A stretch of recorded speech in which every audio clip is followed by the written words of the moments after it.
Hello दोस्तों, कैसे हैं आप सब। आशा करता हूं कि आप सभी बहुत ही अच्छे होंगे। तो दोस्तों, हमेशा की तरह आज फिर से लेकर आया हूं एक बहुत ही अच्छी और सीख देने वाली कहानी, जिस कहानी का शीर्षक है ईमानदार लकड़हारे की कहानी। तो दोस्तों, आइए सुनते हैं इस कहानी को और देखते हैं कि इस कहानी से हमें क्या सीख मिलती है। तो चलते हैं कहानी की तरफ। एक समय की बात है, एक नगर में कुसुम नाम का एक लकड़हारा रहता था। वह रोज जंगल में लकड़ी काटने के लिए जाता और उन्हें बेचकर जो कुछ पैसे मिलते उससे अपना परिवार चलाता था। उसकी दिनचर्या सालों से ऐसी ही चली आ रही थी। हमेशा की तरह एक दिन लकड़हारा जंगल लकड़ी काटने गया, पर उस दिन उसे सूखी लकड़ी नहीं मिल रही थी। काफी ढूंढने के बाद उसे एक नदी किनारे एक पेड़ दिखाई दिया, जिसमें बहुत सी सूखी लकड़ियां थी। लकड़हारा उसे देखकर तो बहुत खुश हुआ, परंतु वो पेड़ नदी के किनारे था, यह सोचकर मन ही मन डर भी रहा था।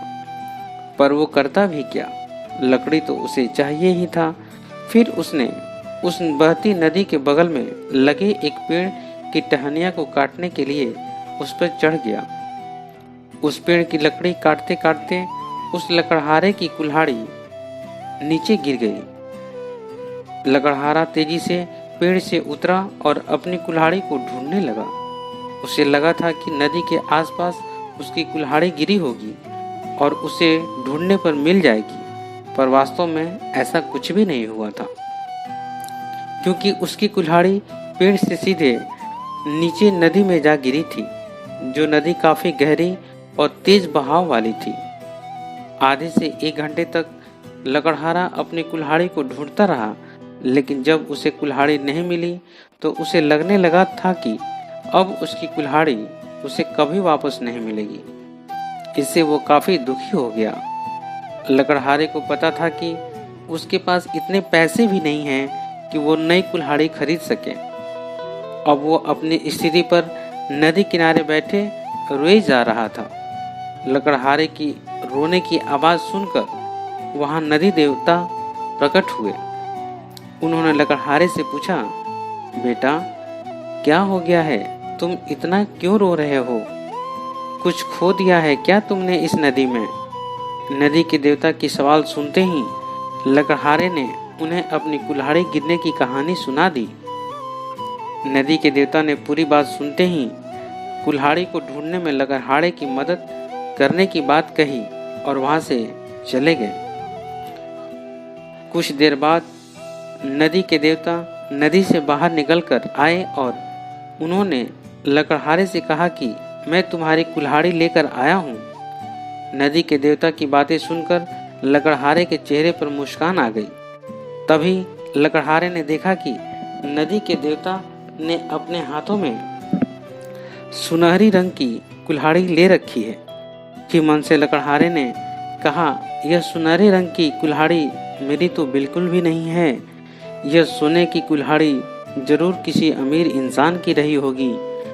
लकड़हारे की बात सुनकर नदी के देवता दोबारा वहां से चले गए। कुछ देर बाद नदी के देवता दोबारा नदी से बाहर निकले। इस बार उनके हाथों में चांदी की कुल्हाड़ी थी। उस कुल्हाड़ी को देखकर भी लकड़हारे को खुशी नहीं हुई। उसने कहा कि यह भी मेरी कुल्हाड़ी नहीं है, ये किसी दूसरे इंसान की कुल्हाड़ी होगी। आप उसी को ये कुल्हाड़ी लौटा दीजिएगा। मुझे तो अपनी ही कुल्हाड़ी ढूंढनी है। इस बार भी लकड़हारे की बात सुनकर नदी के देवता फिर वहां से चले गए। पानी में गए नदी देवता इस बार काफी देर बाद बाहर आए। अब देवता को देखते ही लकड़हारे के चेहरे पर बड़ी सी मुस्कान थी। उसने नदी के देवता से कहा कि इस बार आपके हाथ में जो लोहे की कुल्हाड़ी है, इसे देखकर ऐसा लग रहा है कि यह मेरी ही कुल्हाड़ी है। ऐसी ही कुल्हाड़ी पेड़ काटते समय मेरे हाथों से नीचे गिर गई थी। आप ये कुल्हाड़ी मुझे दे दीजिए और दूसरी कुल्हाड़ियों को उनके असली मालिक तक पहुंचा दीजिए। लकड़हारे की इतनी ईमानदारी और निष्पाप मन को देखकर नदी के देवता को काफी अच्छा लगा। उन्होंने लकड़हारे से कहा कि तुम्हारे मन में बिल्कुल भी लालच नहीं है। तुम्हारी जगह कोई और इंसान होता तो सोने की कुल्हाड़ी झट से ले लेता, लेकिन तुमने ऐसा बिल्कुल भी नहीं किया। चांदी की कुल्हाड़ी को भी तुमने लेने से इनकार कर दिया। तुम्हें सिर्फ अपनी लोहे की ही कुल्हाड़ी चाहिए थी। तुम्हारे इतने पवित्र और सच्चे मन से मैं काफ़ी प्रभावित हूँ। मैं तुम्हें उपहार में सोने और चांदी की दोनों ही कुल्हाड़ियाँ देना चाहता हूँ। तुम अपनी लोहे की कुल्हाड़ी के साथ इन्हें भी अपने पास अपनी ईमानदारी के तोहफे के तौर पर रख लो। लकड़हारा नदी के देवता से उपहार लेकर बहुत खुश हुआ और वो सीधे अपने घर को चला गया।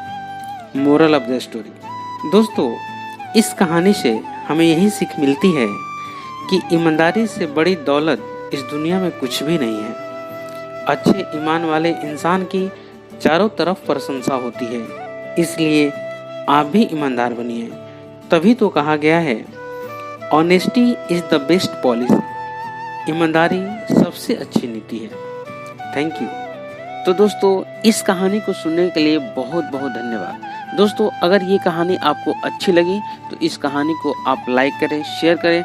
साथ ही साथ अगर आप चाहते हैं कि ऐसे ही प्रेरक और सीख देने वाली कहानियाँ सुनते रहें और अपने बच्चों को भी सुनाते रहें जिससे उनका मानसिक विकास हो सके, तो आप मेरे इस चैनल को सब्सक्राइब कर लें और साथ ही साथ बेल आइकन को भी प्रेस कर लें, ताकि मैं कोई भी इन्फॉर्मेटिव वीडियो अपने इस चैनल पर अपलोड करूँ जिसका नोटिफिकेशन आपको सबसे पहले मिले। तो दोस्तों, अब आपसे विदा लेता हूँ और मिलता हूँ एक नए कहानी में। तब तक के लिए जय हिंद, जय भारत।